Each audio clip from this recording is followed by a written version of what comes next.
audiences with people paying close attention and asking great questions afterward, and if we have time after the student panel, we'll be able to ask those questions again. Want to give a quick shout out to our art club friends who made this wonderful banner up here in the front. Yes, thank you, art club.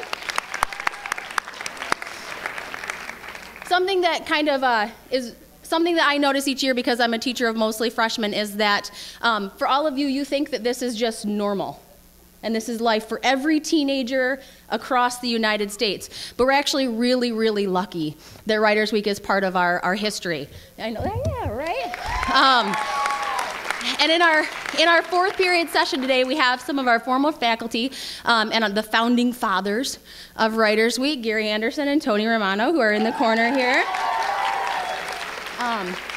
And the legacy that they have kind of left, and all the folks who have been involved along the way have left, is that not only here at Fremd, but in the state of Illinois, but now it's affecting across the country as well, that other schools are getting to have these weeks like us. So we should be very proud of that legacy. So without further ado, excuse me, we've got Sam McFerrin.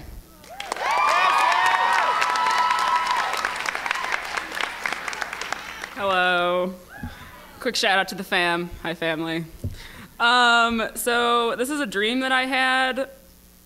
It's called I Dream of Lauren, like I Dream of Jeannie, the TV show. Haha. All right. Okay. Prom. Prom is the home stretch. If you've made it to prom, you've made it, period. Prom is a time filled with brightly colored dresses and rented tuxedos and spending money that you don't have, but hell, you go maybe twice, so why not go all out? It's supposed to be magical, and possibly the biggest magic factor is finding the perfect date. Your date could potentially make or break your evening. It's best to really think that through and choose as wisely as possible. Now, I've not yet been to prom, but if and when I go, I dreamt it'd go something like this. My curls are set, my face as good as it's gonna get. My shimmery satin blue dress hangs from my closet door and sways in the warm summer breeze. It's like the montage from the movie Prom, and don't shake your head like that. We all know you watched it with a pint of Ben & Jerry's in your lap while you sobbed into it about how Jesse would never ask you to prom. It's not happening, sorry. Anyway, my perfectly French manicured nails dry while I leisurely flip through a magazine. I laugh softly because my life is such a fairy tale, and golly gee, isn't life swell. My ever so soft-spoken mother, obviously I must be dreaming, prances up the stairs and pokes her head in the door. She asks if I would like a beverage or a snack. I politely respond with a shake of my head and a smile and say, "No, mother dearest, but thank you."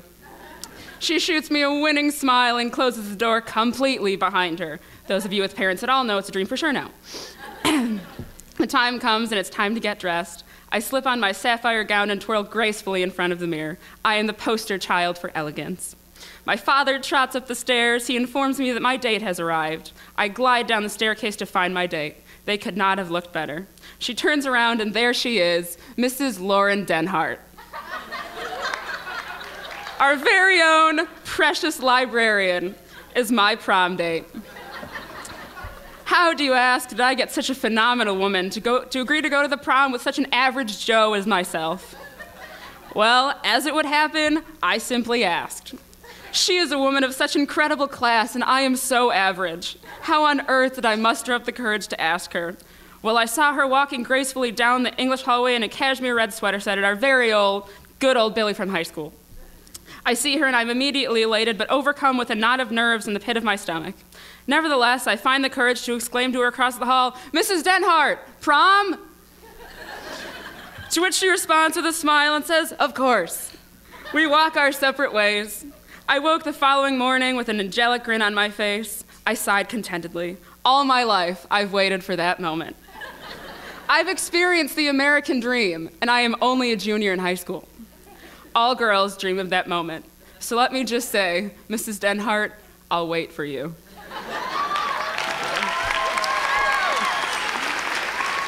Up next is Daniel Klassen.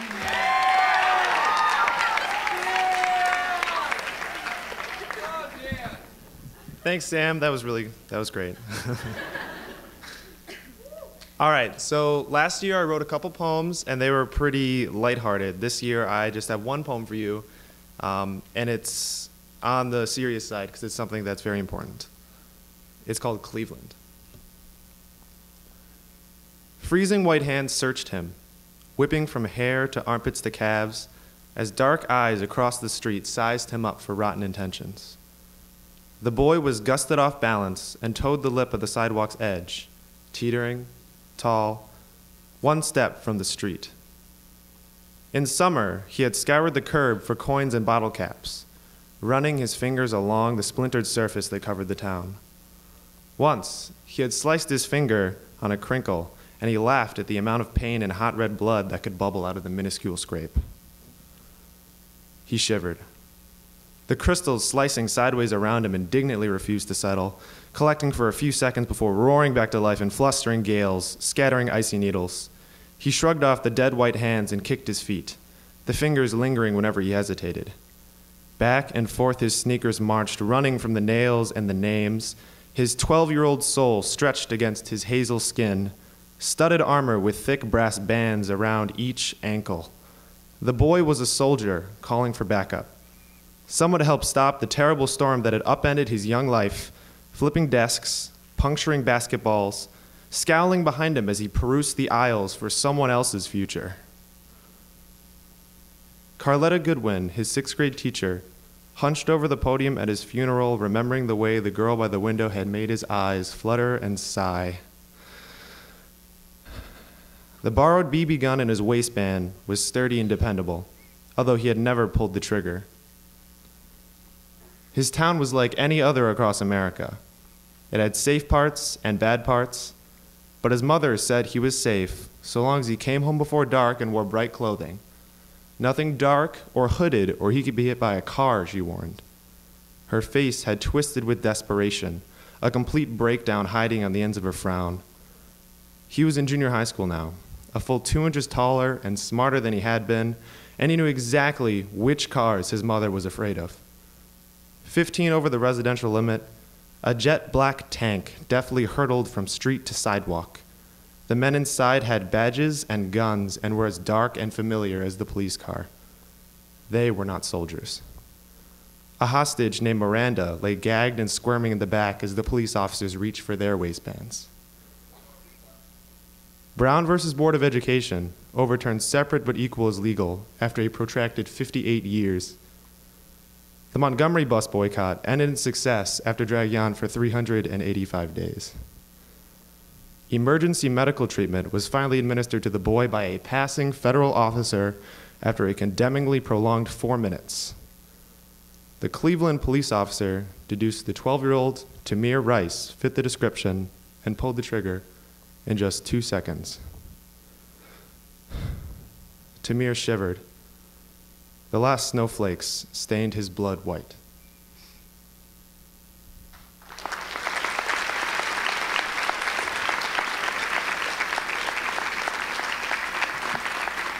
Thank you. Next up is the marvelous Julia Dirks-Jacks.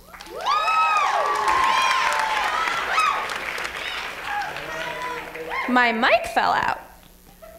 Ha ha ha. Hello, my name is Julia Dirks-Jacks. We're gonna do a really short play for you, but Ishwar told me I can't move the podium by myself. Apparently Kyle can. So this is a very short play that I wrote earlier this year, and it was performed in the Illinois High School 10-minute High School Theater Festival, which you've never heard of, but so we're gonna do it now. Yeah.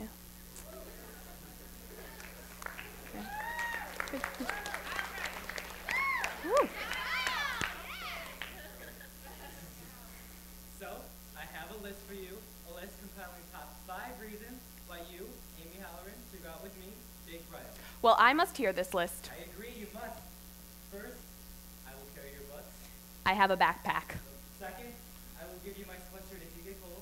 I keep an extra in aforementioned backpack. Third, I have this really cool treehouse.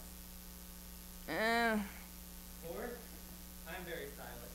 That one's just not true. And fifth, I really, really like you. See, that was the only reason you needed.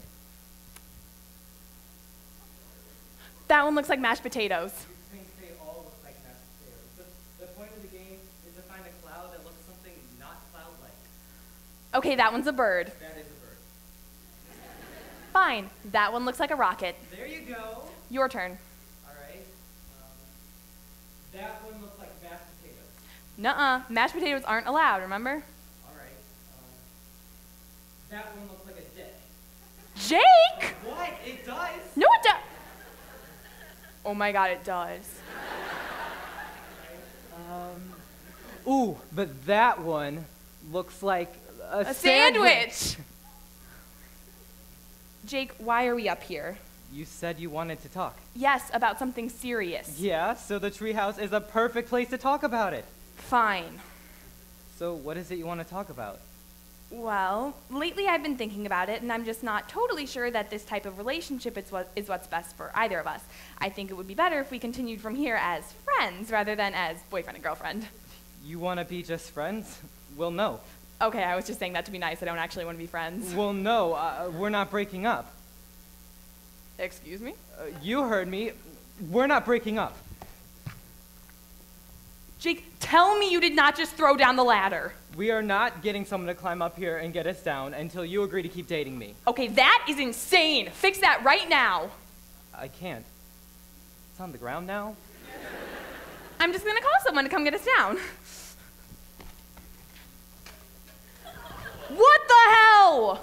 There, now I have the only phone, and I'm not calling anybody until you agree to keep dating me. That is not how this works. Well, I got you to agree to date me once in this treehouse. I can do it again. That was before I knew what it would be like. What are you saying? I'm saying that you suck at dating. What do you mean? I'm a great boyfriend. I'm super attentive and sweet. If by super attentive and sweet you mean super needy and suffocating, then yeah, sure, totally. I am not needy. Jake, you wrote me 12 letters from camp. So? So you were there for a week. Hey, it's not like you're a peach. You didn't write me back once. Because I am not a clingy, emotional mess. Why would you say something like that? You text me, love you, Muffin Bear, like 5 times a day. You have baked me 3 cakes in the last month for no discernible reason, and oh yeah, you trapped me in a treehouse. You have never once responded, love you too, honey bundle. You never offer me constructive criticism about my cakes, and I have my reasons for this whole treehouse thing. I am not calling you honey bundles. Why not? Because it sounds like something you find in a cereal. Well, maybe some people like cereal. Then go get overly emotionally attached to cereal, because I'm done. You know cereal cannot offer me emotional fulfillment. Why are you being so difficult? Because my ex-boyfriend uses terms like emotional fulfillment. I reject the addition of X to the depiction of our relationship. You don't get to reject it. Yeah, I will reject it, like an Ivy League school and a student with a 2.5 GPA, no extracurricular activities.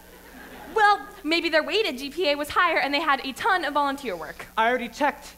They don't. And the 2.5 was weighted. I'm still breaking up with you. You're a heartless bitch. So break up with me. Maybe I will. Ugh! Maybe we should be just friends. Yeah, probably. I guess I am a little bit needy. And I can be kind of cold. Maybe there are better people for us out there. I'm sure there are. I'm sorry I tried to hold you hostage in a treehouse. Don't worry about it. Just call someone to get us down, okay? Yeah, sure. Hey, Amy. Yeah? I forgot my phone. The end.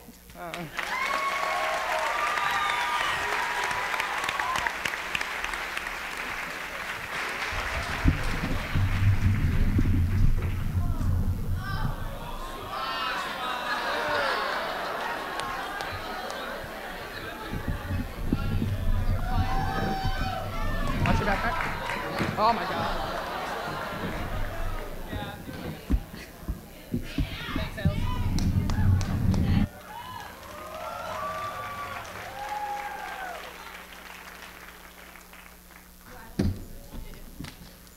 I think I'm next. Yeah, I am next. Okay. Hi, I'm Kelly. I'm a senior, and I'm going to be reading something I wrote for a writing contest that I never actually entered because I missed the deadline and I forgot. So I figured I'll send it to Writers Week instead. This is called Fly Away Home. This was really close. There comes a point in everyone's life when it's time to leave home. The baby bird has to fly from the nest. What no one tells the baby bird is how hard it's going to be to fly. There's a lot of work that goes into building that little chick up for that first flight. As I myself prepare to leave from my nest and depart on the journey of college, I'm beginning to realize that leaving home is going to be really hard. I'm I mean, don't get me wrong, I'm counting down every single last day until I leave, all 172 of them. But now that the time is getting close, I'm starting to realize that moving out actually will be really hard. The best part about leaving for college is knowing that I won't be alone, that there's always going to be someone there. There's always going to be someone to do laundry with, or to study with, or to go out with, or a shoulder to cry on when I'm missing home. The hardest part is saying goodbye to the comfort of my own home, the friends that have made the years memorable, and the memories of the childhood I'm now leaving behind. Regardless of the amount of years we all spend preparing for college, there's just some lessons that no AP class or FCS class can teach us, and some things that my parents can't even prepare me for. For example, no one could prepare me for the way that my last dance competition would break my heart into a million pieces after 14 years of hard work and countless hours every week. Teachers can't prepare us for the amount of strength it will take away to pull myself away from the final embrace on the doorstep of my new home this August. And there are not enough chicken soup for the soul excerpts to mend the homesick heart to console me for the first few weeks away. Although I'm looking forward to moving day this August, saying goodbye to my family is going to be really hard, and it's going to break my heart. No goodbye will be easy, but I know the hardest part is going to be my mom, and I can't help but wonder which of us will cry more when we say goodbye. I can't help but wonder which sad song she'll play the whole way home like she did when she dropped my sister off 4 years earlier. My mind sits on the fact that my mom won't be right downstairs when I can't sleep or able to call me out of school to binge watch Dr. Phil when I'm not having a bad day. Even though I know I'll probably call her daily to make her suffer through some pointless story just so I can hear her voice, it really kills me to know that she won't be right next to me when I'm having the best and the worst days of my life.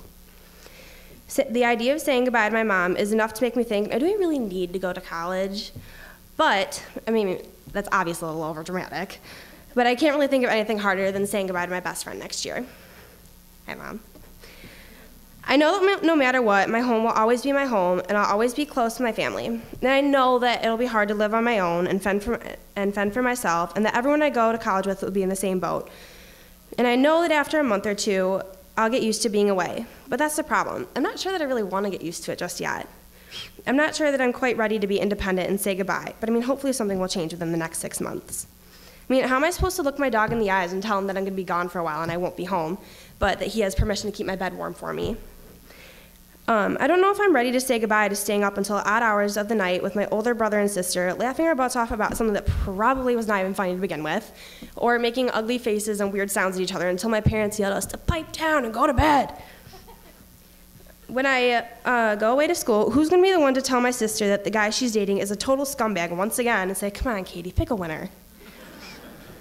When I leave for school, who will call my dad out for cheating on family game night?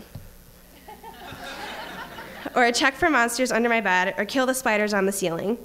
And I can't help but wonder who will replace me as the victim of axe bombs and saran-wrapped toilet seats and doors rigged with buckets of water balancing on top. You know, so like when you open it, like the water falls on your head. When my little brother decides to host unspoken prank wars once again, although I can't really say that I'll miss that part. Leaving home means that there will be some things that I will miss, but I know that come August, this baby bird will be ready to fly. All she has to do is find the courage to test her wings. For the past 4 years, all I've ever dreamed of was growing up and going away to college, but now that the time has come, I wish I could hold on just a little longer. So all the non-seniors out there, if you're going to take anything away from my little piece, take this piece of advice. Don't count down the days until you leave like I did. Take every opportunity you have to make your last days count. Up next, we have Jackie Trujillo.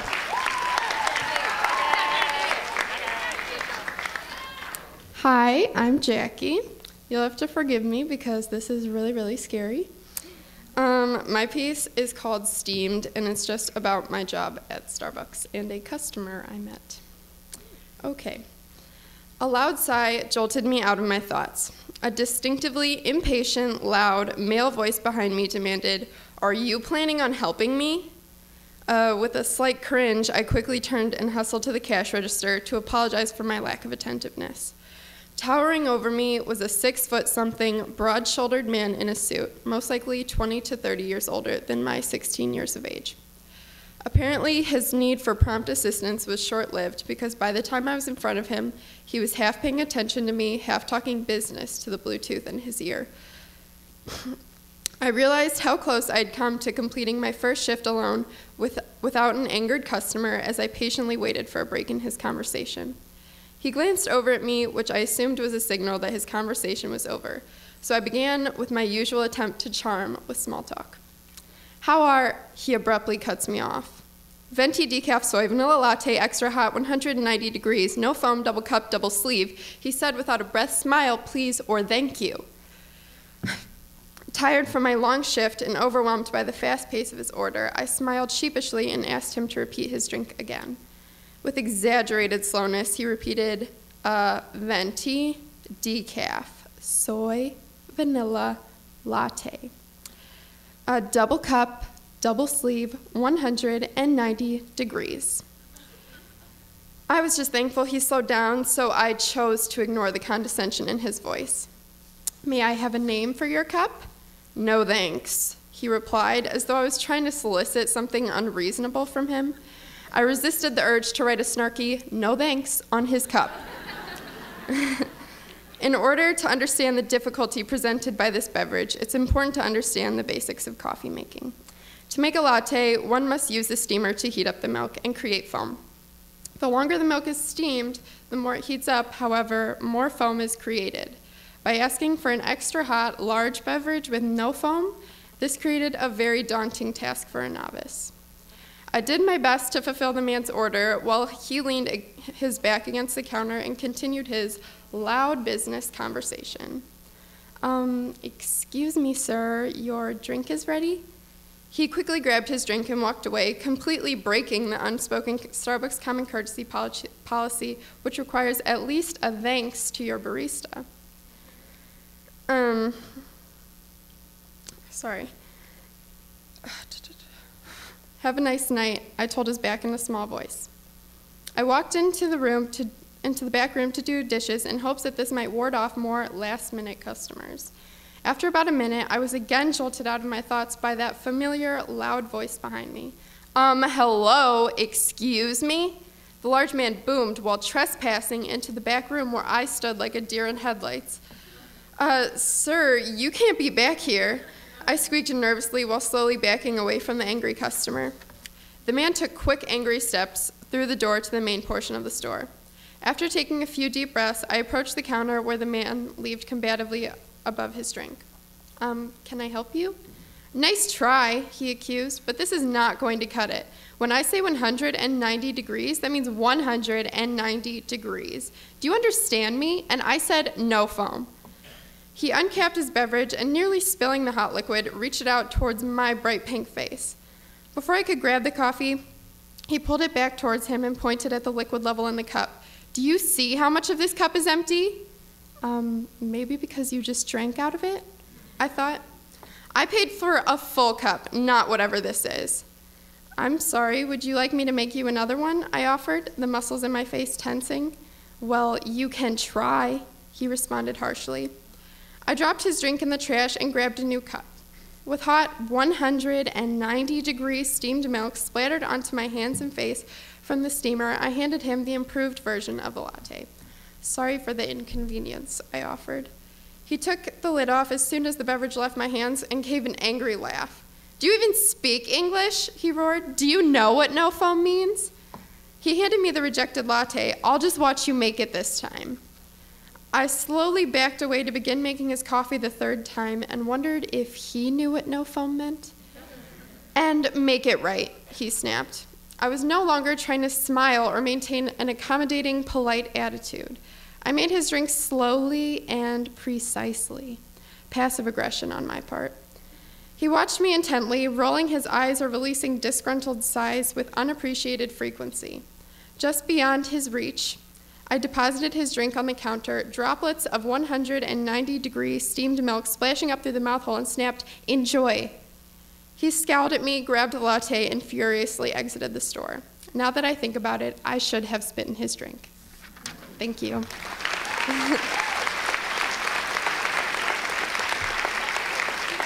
Next up is Arthi.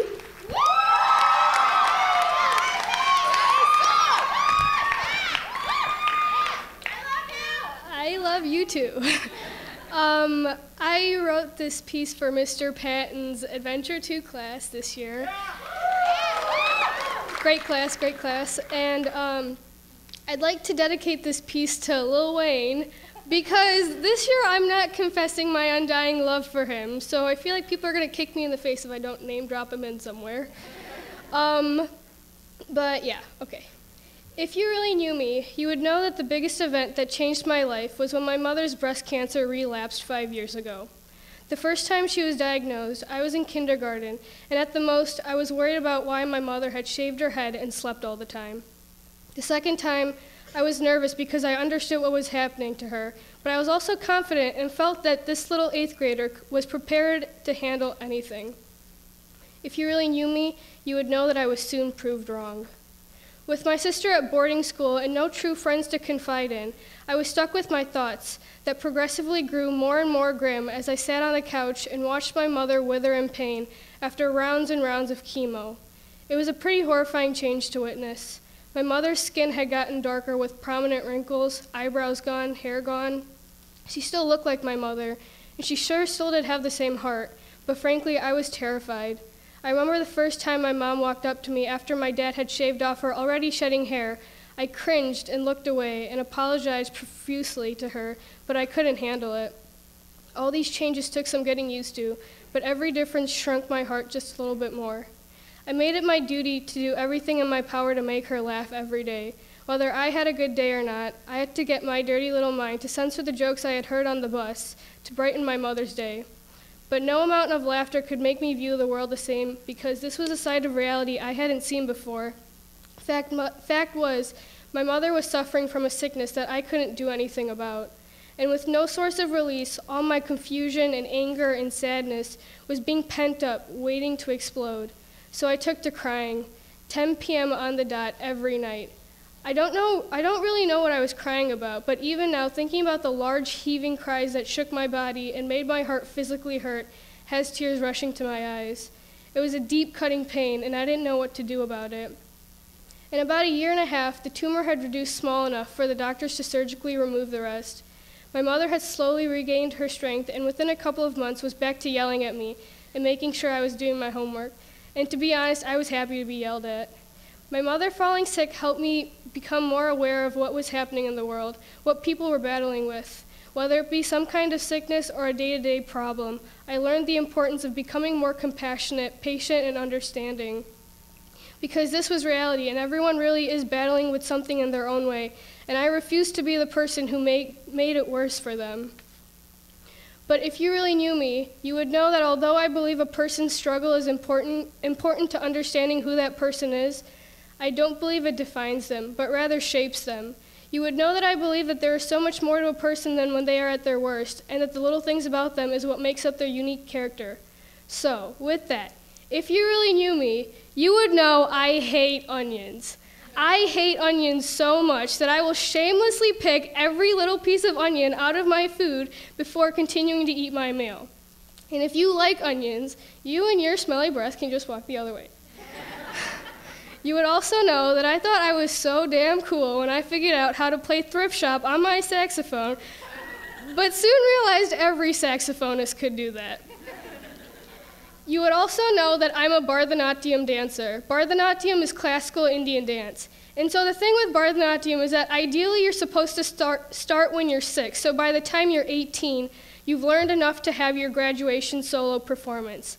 I started my freshman year, so I'm currently dancing with 12-year-olds, which is fantastic for about 3 reasons. 1, I look like I'm 12.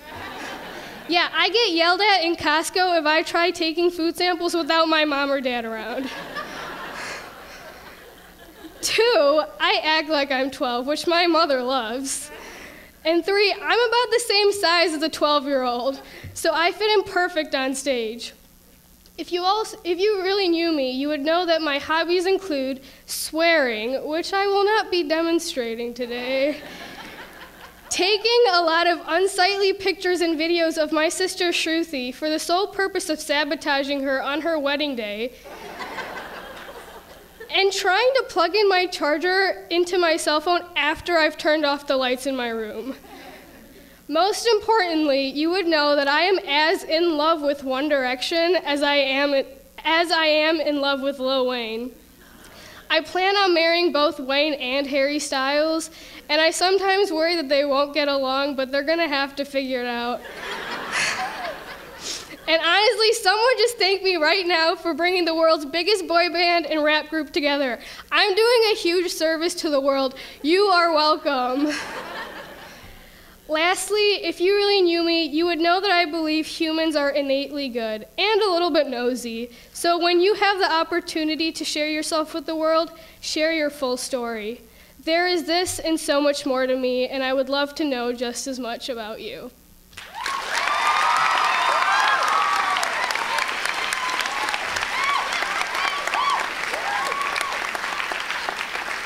Next up is my girl, Liz Flava Flav.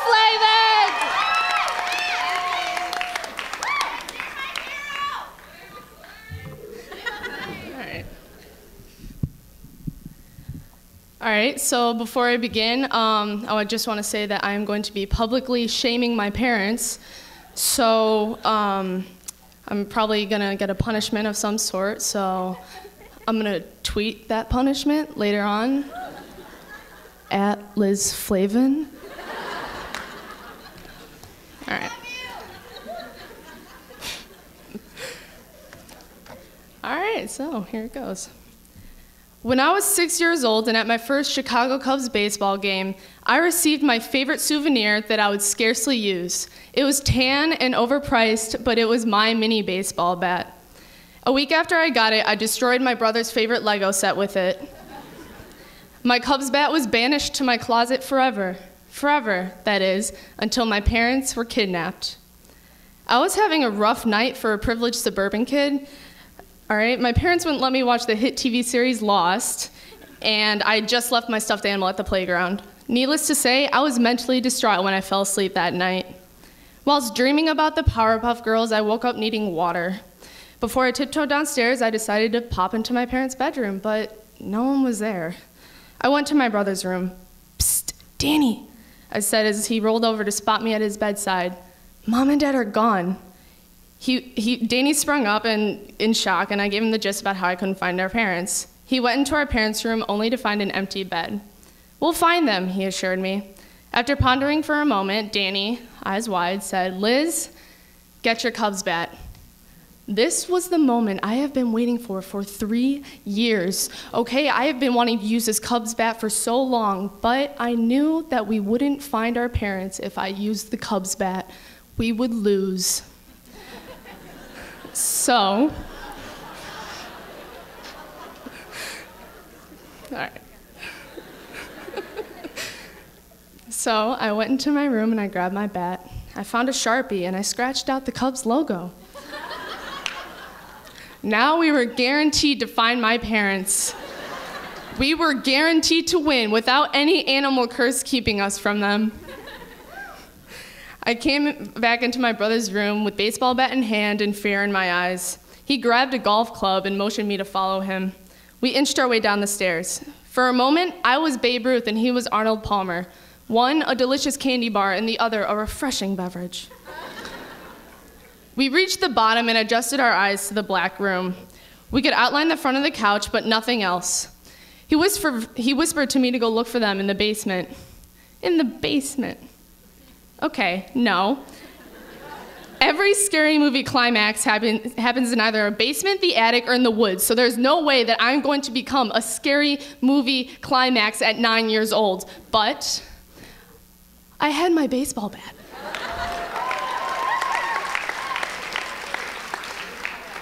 Defaced and all.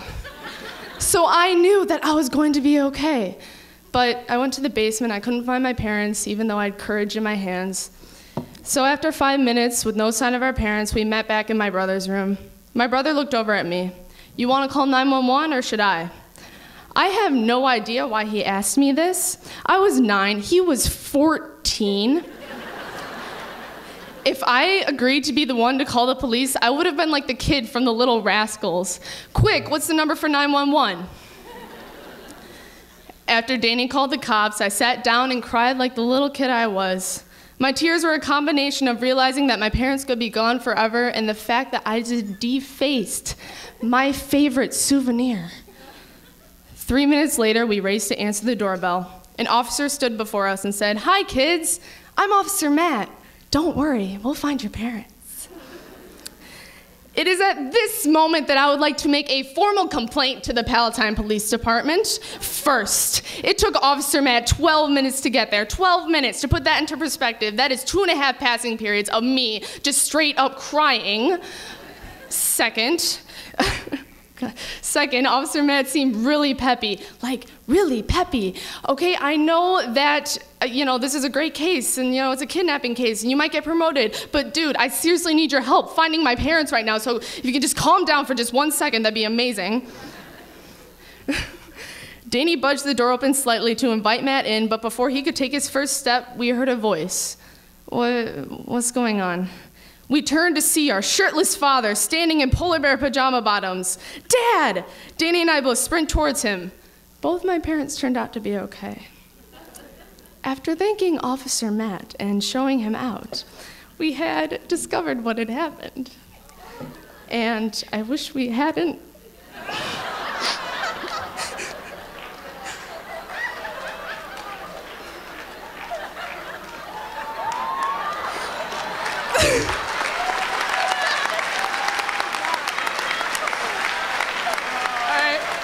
All right, here we go. All right, here it is.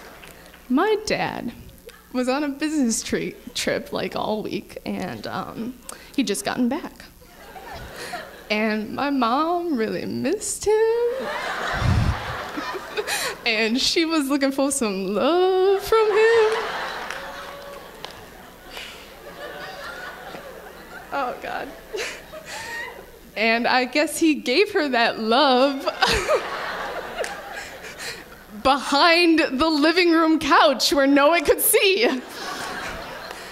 Behind the couch?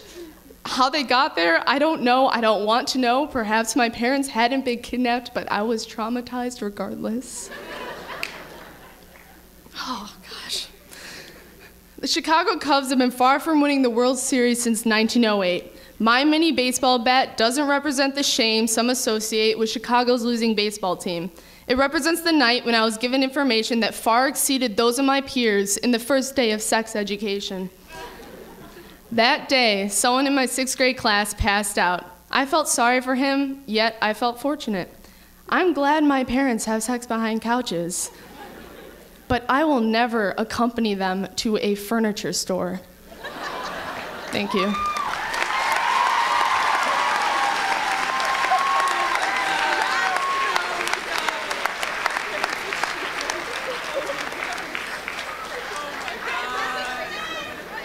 All right, we laughed and we cried, so I think they need another round of applause up here. Thank you, guys.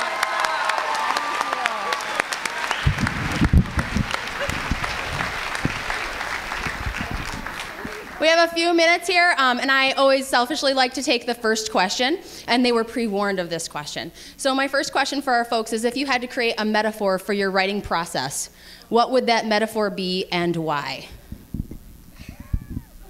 All right, so I'm gonna do a simile. You know there's a difference.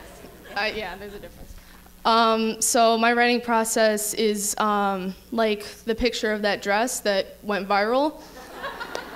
It's either it's either blue and black or it's white and gold. You don't really know. So you're just kind of confused while you're looking at the screen, and you don't know how it's gonna turn out, or like if you should give in to peer pressure or like anything like that. I would say mine's kind of like taking a really long road trip. It starts off really slow, but then you kind of take a nap in between, and then you wake up, and then it's done, and it's awesome. I would say mine's like trying to fall asleep, because whenever I try to write something, it doesn't happen. Then whenever I'm just like sitting there doing nothing, it's like, hey, I'm sleeping. Wow. My writing process is probably like a garbage can. Because once you like sort through all the crap, you'll probably find something that's like not too bad, and you probably don't want to like eat it still because like it was in the garbage, but yeah, okay. That was good. is a really interesting question. I'm gonna go with Phoenix, which sounds super cool, like Harry Potter and stuff. But really, it's like you work really, really hard, and then it bursts into flames. You know, just Control, Alt, Backspace, start over. So. I would compare my writing to a tornado. You know, very like everything at once, and then afterwards you got to go in and clean it up because it's not so pretty. I have never been blackout drunk. I hope none of you have ever been blackout drunk. I hope, I don't know. But that's what writing my piece was like, because I wrote it for a contest, and I wrote it like in an afternoon, and I didn't really think about it. And then like 5 months later, they came back and they were like, hey, we want to produce this play, The Treehouse. And I was like, what's that play? I've never heard of it. They're like, you wrote it. And so I went back and read it, and I was really surprised by all the stuff in it. And I was like, there's a line about a cow looking like a dick. I don't remember writing that. Like, that doesn't sound like me, but it was. So my writing process is like being blacked out drunk, I guess.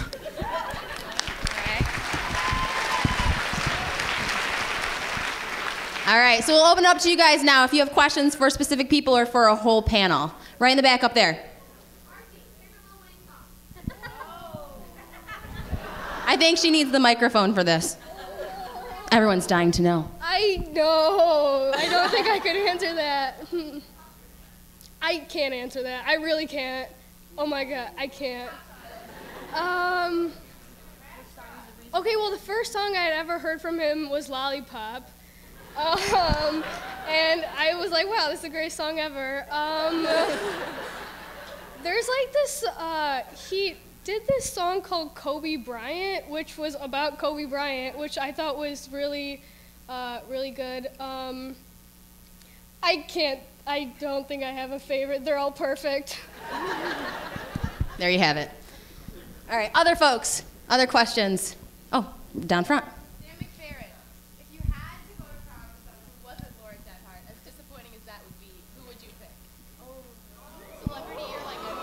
Are you forcing a proposal right now?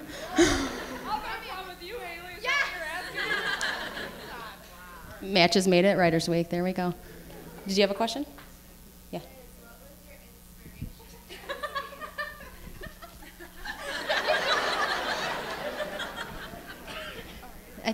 I think we know. Officer Matt. Yeah. All right, we have time for one question. One more question. Right here in the middle.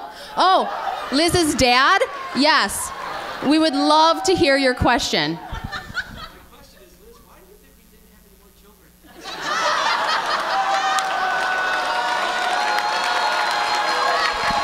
And on that note, I thank you all for being in Period 3, Friday of Writers Week 21. Thank you.